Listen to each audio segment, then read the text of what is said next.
Hello, and welcome to the AstroEnergy Astrology Show podcast with Astrologer Shelley Overton.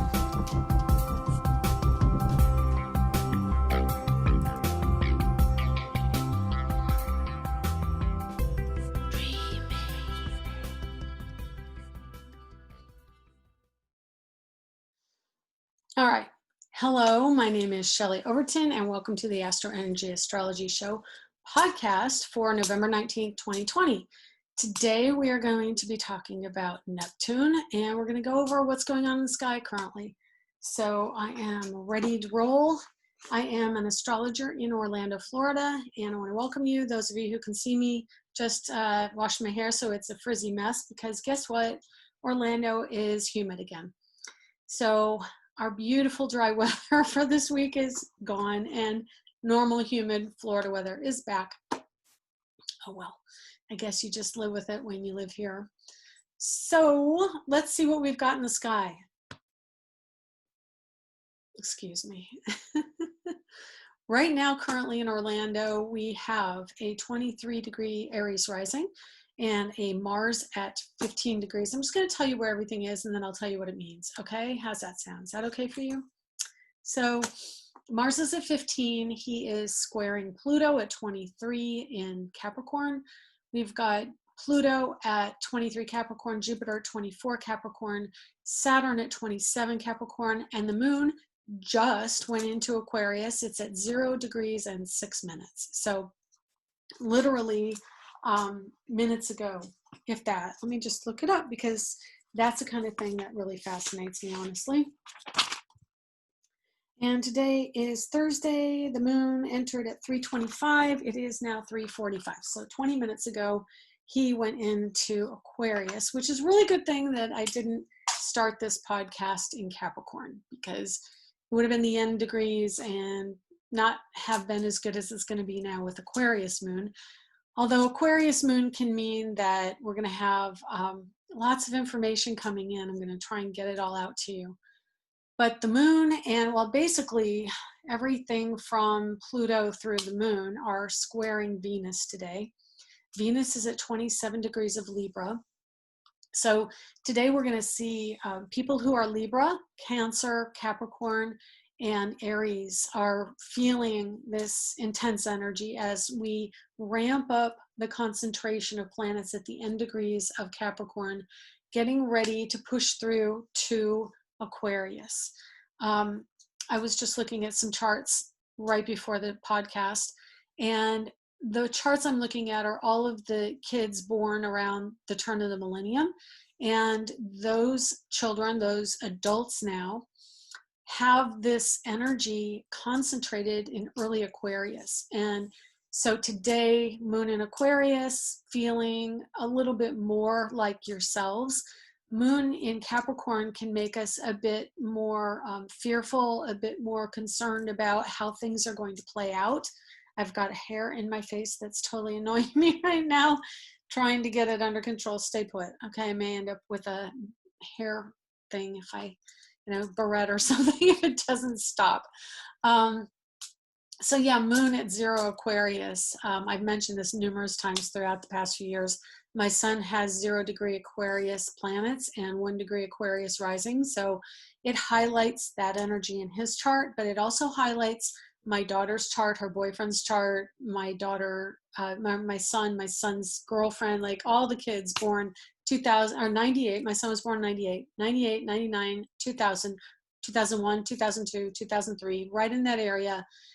It concentrated early Aquarius. So that was Uranus and Neptune in Aquarius. And then it moved on to farther in the sign of Aquarius. But those few years have a real big concentration of planets in early Aquarius, which means that they are a generation that came into really, they're the vanguard generation of pushing us through to the new understanding of where we're going. And so this next month, their charts are going to be lit up like Christmas trees. And even the ones just before that who have late degree Capricorn planets. So those who are born, 1994, 95, 96, 97, 98, they've got some Capricorn planets. My friend's son has a lot of Capricorn, and he of course is in well, I think he might have graduated by now, but he went to school for engineering, and I think it was probably structural engineering, if I'm not mistaken, which makes sense. Capricorn, structural engineering, math, all of the tangible things you have to really use to build something. So we've got the square to Venus. Now Venus, 27 degrees, she's going to be changing signs here pretty soon. Cupid decided to join us, my kitty cat. He's over there in the window. Hi, Cupid. How are you? Let's just see when Venus leaves the sign. So she goes into Scorpio? Yeah, Libra, Scorpio. The 22nd, or probably 21st, which is this coming week. Yeah, she enters Scorpio at 8:22 a.m. on Saturday. The sun enters Sagittarius at 3:40 p.m. on Saturday the 21st, and the moon enters Pisces at 11:06 p.m. the same day. So we're going to have a shift from air Libra, or air Venus, meaning she is about the idea of love, about the idea of money, how things would make her feel if she bought them, if she had them, if she loved them, if she desired them. And sorry, I got a tickle. You know, the cat's on the outside of the window. You wouldn't think my nose would tickle, but it does. So anyway, and I think that always happens in this podcast for some reason. I think, you know, I mentioned the angels will make your nose kind of tickle when you really bring in that energy, the higher spiritual energy. So Venus at late degrees of Libra, my mind just blanked there for a second. Venus rules Libra. So she is the goddess of love. She's the goddess of beauty and desire.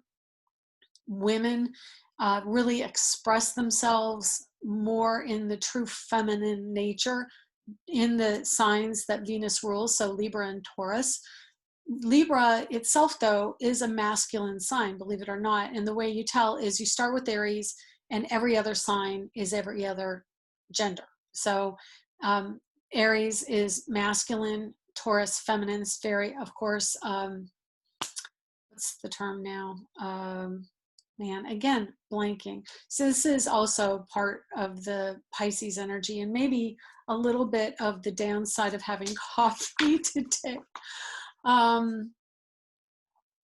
Yeah, it's not, binary. That's binary. So yeah, gender roles, binary. So we've got, again, I'll start over. Aries, masculine, Taurus, feminine, Gemini, masculine, Cancer, feminine, Leo, masculine, Virgo, feminine, Libra, masculine, Scorpio, feminine, Sagittarius, masculine, Capricorn, feminine, Aquarius, masculine, Pisces, feminine. And that just means that the masculine signs are more action-based signs, and the feminine ones can be receptive. Like, you know, male is yang and feminine is yin. So anyway, having Venus in a masculine sign but expressing feminine energy, which is kind of the same thing for Capricorn. It's a masculine sign, but no, wait a minute, a feminine sign, and yet Saturn represents dad. So go figure. I don't know. But when the planets are in feminine signs, we lean towards a receptive mindset. And when they're in the masculine signs, we are more action-based or action-oriented, with the exception of the cardinal signs, which are all driven forward. So yeah, anyway, we're not going to get off in that tangent because that's probably a rabbit hole I don't want to go down right now. Anyway, getting back to Venus, Venus in Libra, we've had a month of her pretty much in her own air element, and that means it's about thought. It's about thinking and ideas and concepts, and wouldn't it be nice if, and wouldn't it be nice to have, and I desire that. And so having end energy, it's wrapping up the story about what we desire.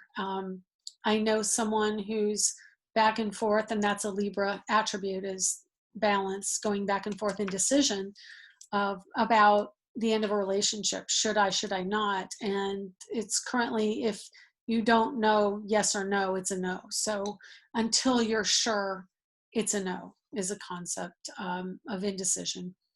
But that being said, when she moves into Scorpio, she is more decisive. And so after Saturday, we will know much more where our hearts are heading.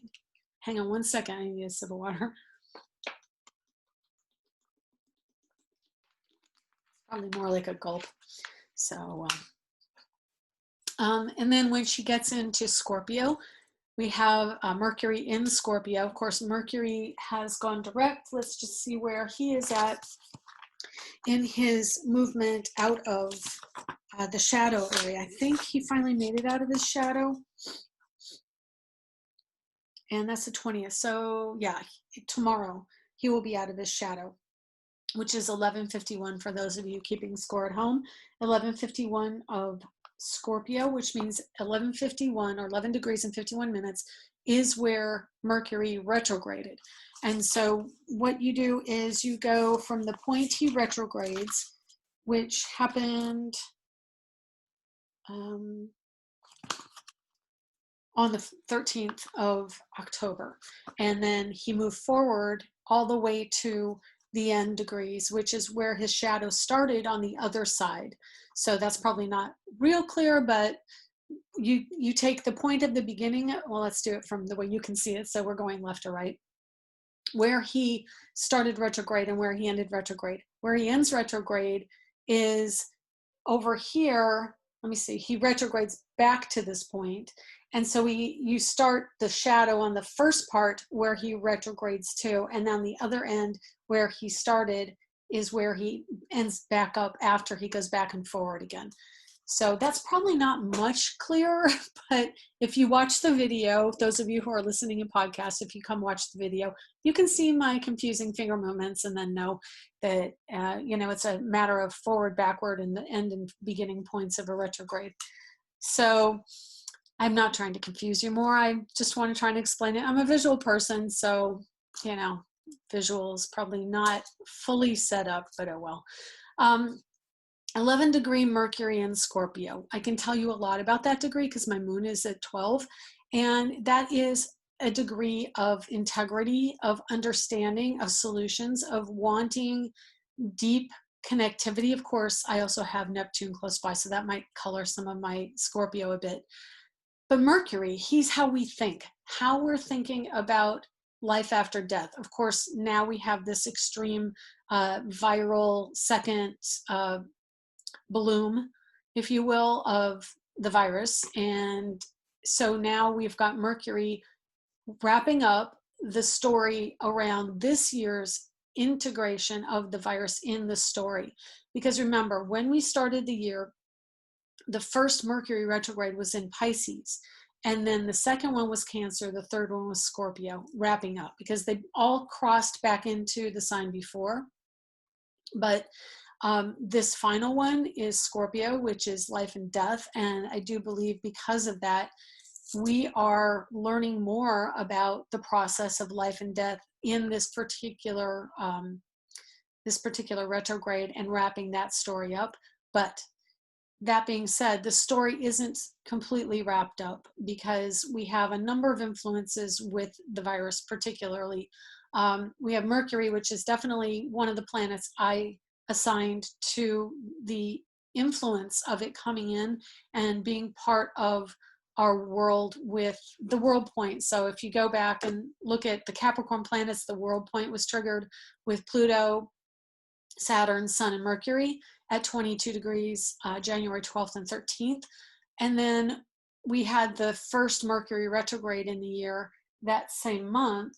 And that Pisces energy, ruled by Neptune, was the energy of fluids and the opposite energy of Virgo, health. So it would be something that affects all of us. And it's really a combination of the Mercury Pisces energy and the stellium in Capricorn. And so we watch and follow Mercury throughout the year to see where the thoughts are around the virus or around things in your personal life that were affected at those times of year. So January 12th was one. We had some energy coming in May. I know we locked down April 1st here in Florida, but there were a number of different dates throughout the year that really connected to this energy. I know I'm just trying to find a few of them here off the top of my head. I've got a few dates highlighted. So the 19th of October. I've got also the 24th of August.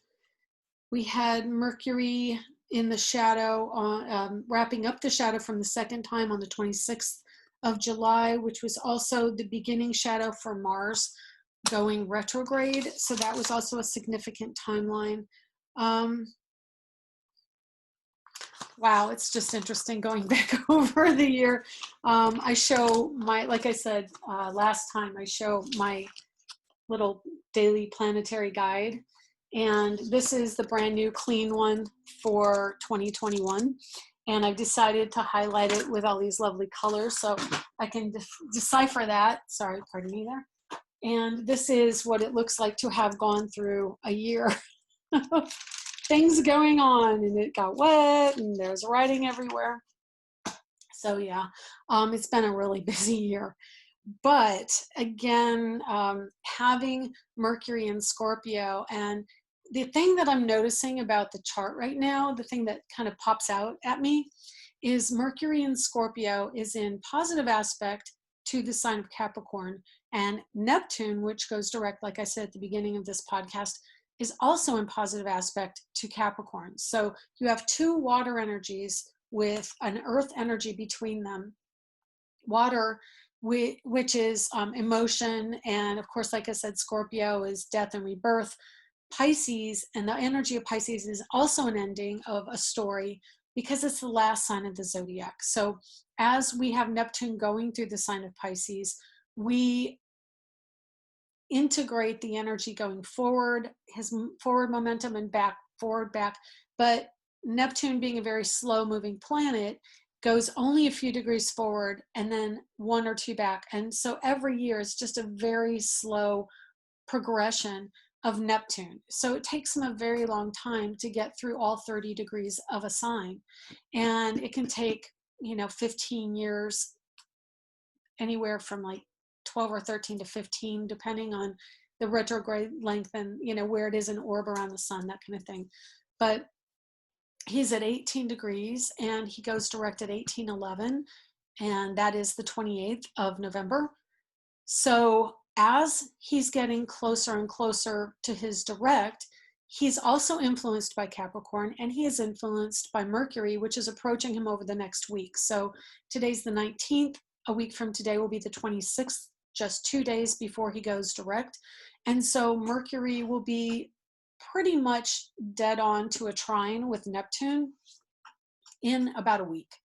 And so when that happens, we have the energy of Mercury late degrees Scorpio. So that is the culmination of a story around understanding the value of things, understanding your own personal value, but from a mental capacity, because it's Mercury. It is diving deep into the understanding of the energy that is hidden, or the shadow side. And Scorpio is kind of the ruler of the shadow side of our lives. And so it's bringing us closer to our dark side. And that is also what we need to work on to move forward. Now, the ruling planet, and I'm sorry, those of you who are longtime listeners, I talk a lot about similar things each week. I try to add some new concepts and some varieties so that you don't get too bored with, the planets, especially Pluto, which takes a while to go through a sign. Again, over 12 to 15 years, sometimes even longer, sometimes like approaching 20 years. We've got the energy of Pluto, which takes a while, and Neptune, which takes a while. So we're going to be talking Pluto and Capricorn for another 3 years or 4 years. And then we've got Neptune, which we'll also be talking about for another 5 or 6 years, probably a little longer than that even. So we're really digging in and getting used to what's going on with that. And the water energy, the lack of boundaries or addictions or dreams and illusions. We're understanding how dreams and illusions affect us. Scorpio wants to dig deep and understand the psychology and the solution. So that's the positive forward momentum, higher vibrating energy of Scorpio, is taking the information from the past, from the hidden, and bringing it out and understanding how we can make a solution. Now, Scorpio wants to he wants to bring an end to something. He is a fixed sign. He's very stubborn. He will go after something until it's exhausted. And if he can't get a solution to a problem, and I can tell you personally, trying to make a solution out of a bad relationship, you're going to end up probably leaving that relationship unless the other person changes, which is the hook that keeps a Scorpion going, is I can fix this. But in the end, there's a very strong likelihood the other person is very much who they are, and they may even become more of who they are as you try and change them or fix them. So that can probably only end poorly if that's what you're trying to solve. Now, if you're bringing that energy into your career, you get better at solving problems in your career, because it's not a person and a free will of a person. If it's a solution to a situation, yeah, you may have people involved in the situation, but the solution could very well be an intangible kind of thing, like not like a human, I mean, but something that's an idea. And ideas are really a strong point for Scorpio energy, and people who have strong Scorpio in their charts, they're really good weaving their way through the complex maze of emotions, but also of situations. And they're really good understanding people and motivations of people, but also nuances of their personalities and moods. Yes, Scorpio can be a bit depressed and a bit moody. Part of that is because Scorpions are naturally attracted to the process of life and death, hence the assignment of death and rebirth. So when we look at the Scorpio part of the sky, and also Pluto in Capricorn, we're looking at the end energy, at the hidden, at the deep, dark, visceral side of life. 2020 has been a year of this because of this Pluto energy, but also because Mercury was retrograde in Scorpio. During the time Mercury was retrograde, we had the sun there, and now Venus is about to go in. So there's a lot of kind of prolonged energy in Scorpio in this particular orbit of these planets. And so we're really getting a deeper, more visceral exposure to that. And I use the word visceral because really Scorpio is a visceral sign. They integrate emotion in their bodies, in their moods, in their thoughts.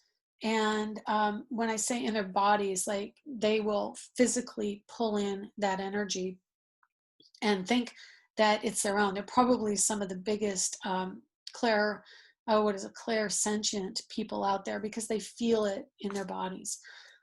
Having Mercury going in Scorpio, of course, ideas around where is this going to go? Honestly, because Pluto, the ruling planet of Scorpio, is in Capricorn, we're going to probably have a bit more fear for Scorpios right now, as Pluto is in the end degrees.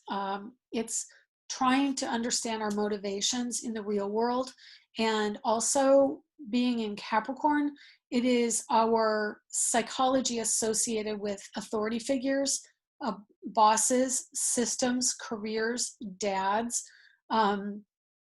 organizations, how we organize.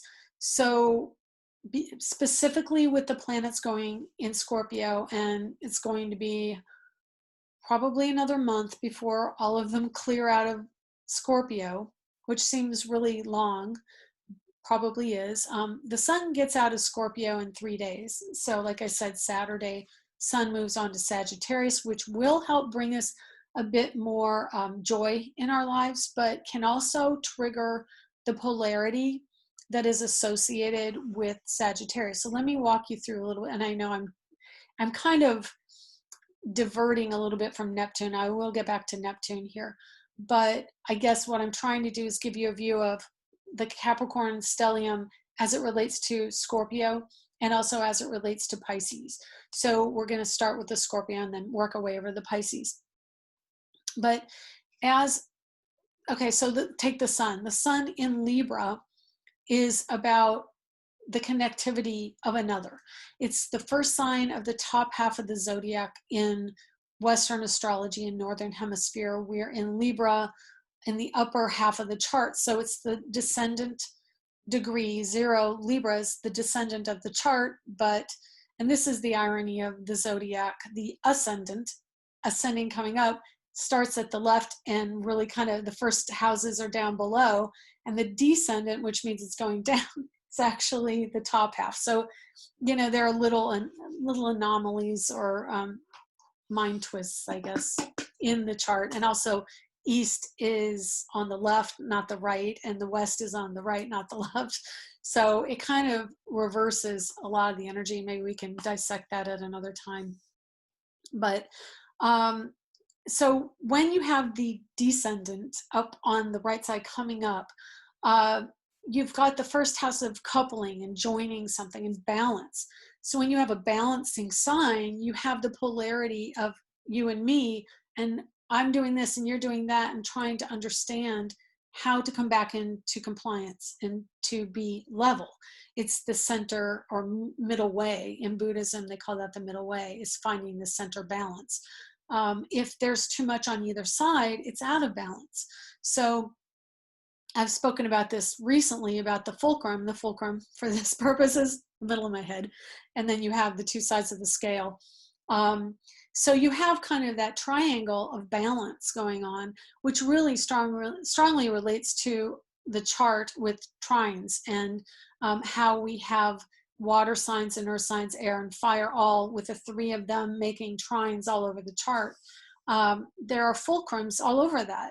We're not going to get into that today either, but it just is something to look into if you're interested in the elements that relate to each other and the balance of the triangle. But back to my point, the Libra energy is about balancing and 2 sides of the scale. When that's air, that's the idea of balance. You get into the next house, which is Scorpio, and the second sign from any sign is always representative of the materiality of it. So you have the idea of the balance in a Libra situation, the partner. And then you go to how that plays out in a tangible sense. That's your partner, that's your money, that's joint finances, and even as literal as getting a lawyer, getting a therapist. That's the house where you see the manifestation in the real world, the tangible side of the balance. So then we have, okay, we've got that indecision of Libra. We go to Scorpio, we have tremendous decision. It's about balancing out the 2 sides and figuring out what the values are of differing sides. And then that is like the referee. So Scorpio is the judge and the referee. And then the next sign is moving on and taking action, and that is Sagittarius. So Sagittarius can take action, but can also be the expression in an active manner of the polarity. So you see more polarized behavior expressing out with Sagittarius and Jupiter. So, coming into a Jupiter change of sign, because Jupiter is the ruler of Sagittarius. Jupiter is the one that wants to keep going, wants to throw things out there that he has found from the Scorpio side of things, the subconscious. He's pushing it out into the tangible world. He is channeling the energy of the spirit and putting it in the material world in his expression of action. So Jupiter moving from the structural world, the insurance organizations, um, what else? Buildings and the bones of the body and the teeth and the skin and all the hard um, Capricornian ways, the dogma.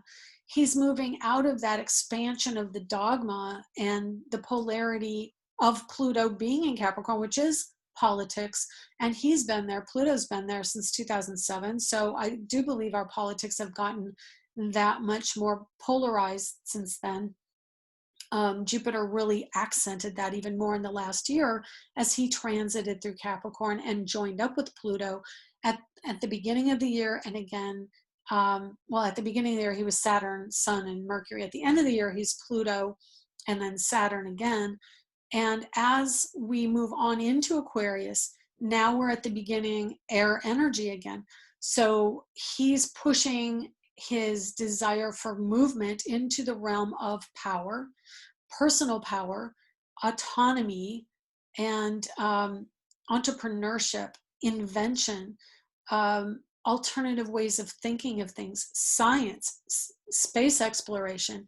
Saw the SpaceX go up the other night. I think it was Sunday night with my family out on the cul-de-sac. It's about 30 miles away. And we were able to catch it. Thankfully, I signed up for something and my daughter reminded me and the internet reminded me and my emails reminded me. And so we were able to go out and watch it. And it's really cool because it arced like that in the sky and watched it go up through kind of speckled clouds. And you see it come and go behind the clouds. And then it just arched over the earth. It was very amazing. Really touching to see that because it was another significant time in space travel and space exploration because that was like the first manned commercial flight that is now going to be going up fairly regularly over here at Port Canaveral. So yeah, I mean, that's really an interest of mine. You know, astrology and astrologers are ruled by Aquarius and Uranus. And I know I've heard other astrologers say Scorpio and Pluto, maybe in some definition, but I've never assigned it that. And it's not how I learned it, but it's also not how I would assign it. I would assign it to Aquarius because it is an integrated scientific way of understanding the material world and ideas associated with bringing in information from dynamics, which to me very much dynamics. Geometry, which we see a lot in astrology, is very scientific and very very mathematical and to me Aquarian based or Uranian based. So as we see the shift into the Aquarian energy, we're going to see more of a rise of technology, space travel, alternative ways of dealing with everything. I have the alternative energy of Uranus in Virgo right next to Pluto, so that is alternative means of health and really integrating the scientific way of understanding things, but also an alternative science. So herbology, alternative healing methodologies, that kind of field in science or in medicine, the alternative health field is also getting triggered by the Capricorn planets, honestly, because I'm going to just digress for a second. During the 1960s, Uranus and Pluto joined up and they were exact in 1965, October 65, I believe it was.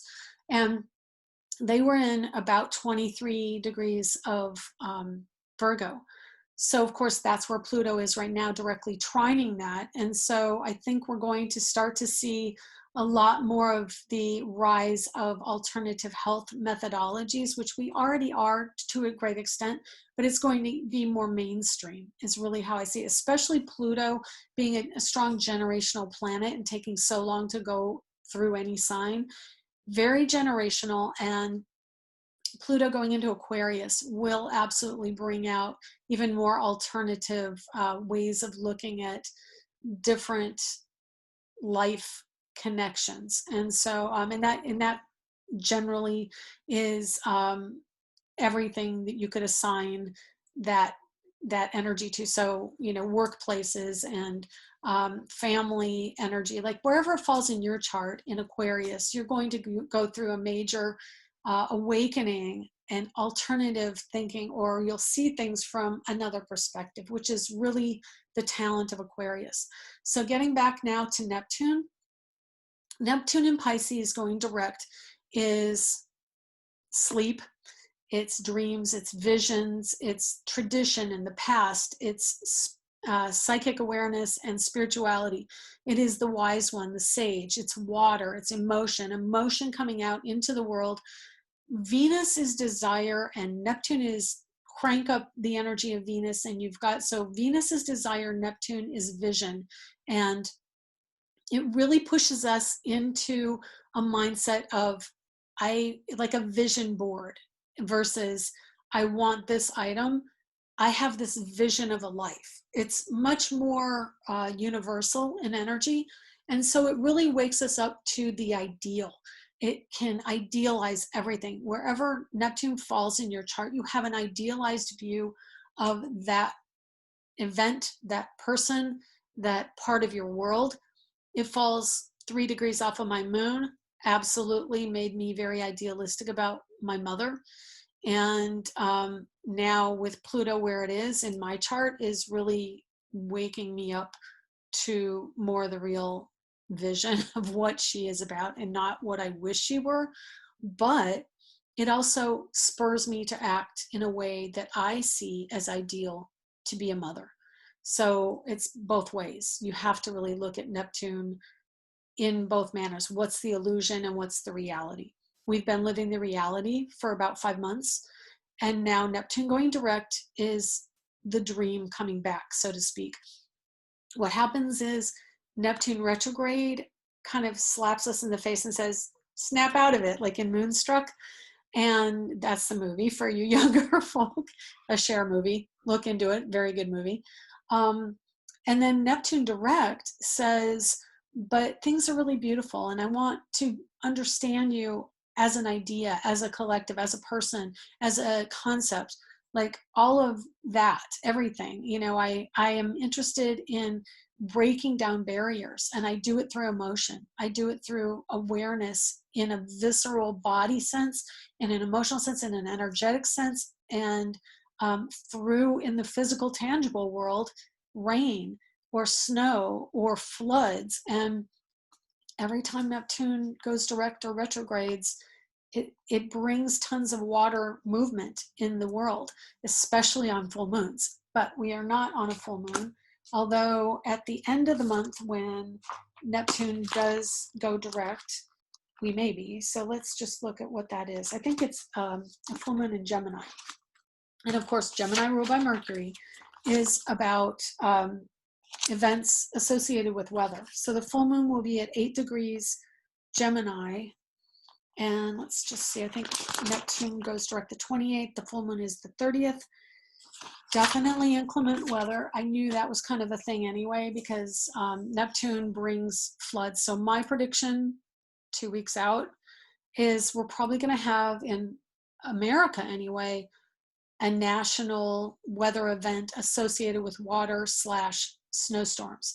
And every year at this time, the snowstorms hit. So keeping in mind that we're about 2 weeks away, when Neptune goes direct, we're 2 weeks away from Jupiter and Saturn moving into Aquarius, which also means weather, because Aquarius rules meteorology. It also rules large events associated with electrical storms and water.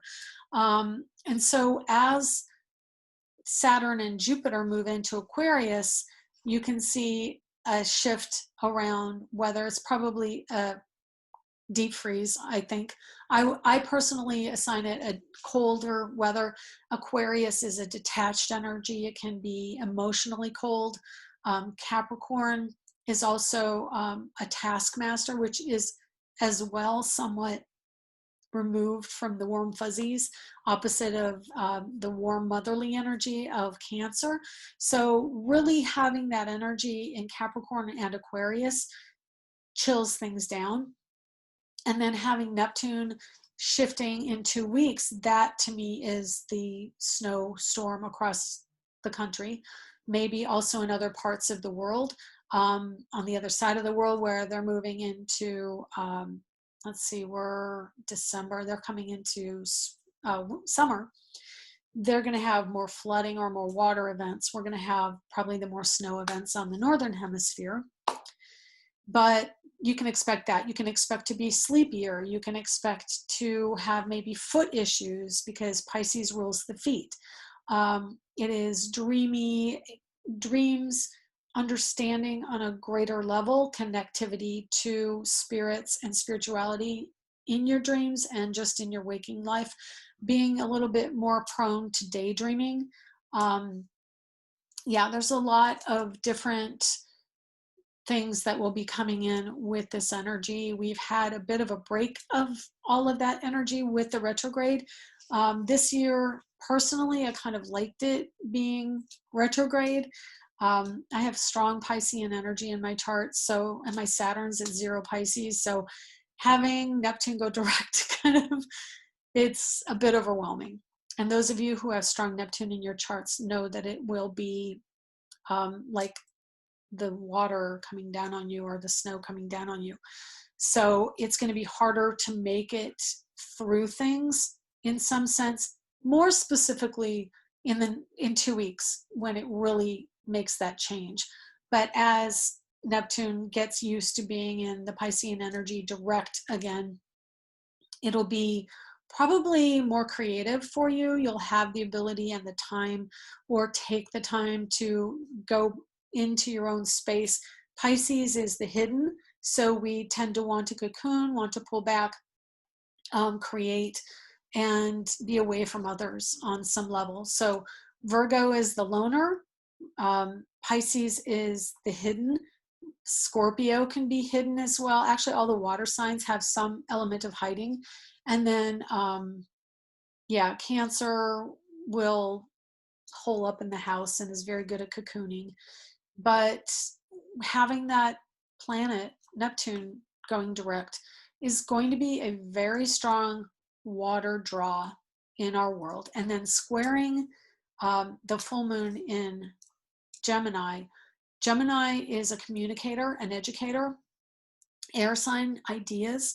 And so he's going to be at odds with the Pisces energy. So what I also foresee, and I think it's going to be a building of this, so definitely the virus is going to be more transferable because the boundaries are coming down. The liquids are out there, and that means body fluids. Mercury rules health in the Virgo energy, but he's in Gemini, so it's atomization of the water squaring, and then also respiratory because Gemini rules the lungs. And so the square between Mercury and Gemini and Neptune going direct, just, you know, it's that time of year we're seeing, we go from allergies of fall into flu and sickness time with the winter. But that particular aspect between Neptune squaring the full moon in Gemini is also another added peak of the virus energy. So I'm just letting you be aware that definitely from the end of November through probably the end of January, specifically with the shift of energies, I think we're going to get, I mean, we've got the vaccine coming in, but I think that it's going to get more tangible as we get into January, having a vaccine for this, because again, Aquarian energy is about science and technology and getting to the bottom of whatever those scientific modalities are that we're getting ready to bring to the world. So Saturn in Aquarius is a really good sign for materializing a vaccine. Jupiter could be a fly in the ointment of getting people to take it, because Jupiter doesn't want to give up its freedom, but then again, neither does Aquarius. So we'll see how that goes. Although Aquarius is about the collective and the people, so it is how we're all in the same boat. Jupiter says we may be in the same boat, but I'm still for me and mine. So we'll see how it plays out. Mars in Aries will be there until the second week or the 7th of January. And then he goes into Taurus. And then he really triggers, he really triggers the Uranus energy in Taurus. But we'll talk more about that as we get towards the end of the year. I'm going to be doing my planner deciphering of the upcoming year, and towards later in December, we'll be talking more about what's coming for 2021. Let's see, is there anything else? I haven't really looked over the week, but we're getting kind of late in this podcast. So let me go back real quick and see what we have here. Sun enters Sagittarius. Again, that's going to be more drive, more wanting freedom. We're going to see a fight for that autonomy or that ability to not be stifled. But again, Sun goes into Sagittarius, but right before he ends his time in Sagittarius, we have Jupiter, his ruling sign, run smack dab into Saturn in Aquarius. So it's a clamping down of his freedom. That's middle of December. So I do think December's going to be pretty much nobody's going anywhere for the month. It's going to be a really hard month to travel. And I've got Venus is frustrated squaring Saturn, and the moon joins with Saturn on the same day, which is today. I forgot we're having this podcast later in the week. I don't think that there's anything else I really have to cover that screams out at me. Monday, which you'll probably want to know because you won't hear from me until middle of next week. Monday is Mercury trine Neptune. Mercury in Scorpio trine Neptune. That's going to probably be transition of someone potentially in broadcasting, or a writer or broadcaster, someone making their transition. And being that it's Neptune, a trine to Neptune, there could be a virus connection to that. Anyway, other than that, Mercury trining Neptune is an energy where we can be a little bit distracted in transportation and what we say, and things get said that we might have to backpedal just because we're not having any boundaries. Even though it's a trine, there can be some miscommunication, or not even a miscommunication as much as just speaking out of turn. Okay, well, that's all for now. I am Shelley Overton. You can get me at angeliczodiac.com. Please do go there and subscribe or sign up, because I am sending out more blogs and notices of some artwork that I'm doing. You can connect to me there. And I'm going to try and send out the link to the podcast. So anyway, that's all for this week. I hope you have a good week. And I think I'm probably going to try and get on Wednesday before Thanksgiving, although we're going to have Wednesday be our Thanksgiving. So maybe if I'm lucky, I can do it on Thanksgiving, because both my kids will be gone that day. So I'll probably end up putting it up on Thanksgiving. But yeah, we'll talk to you late next week, and I hope you have a safe holiday, and take care. Bye.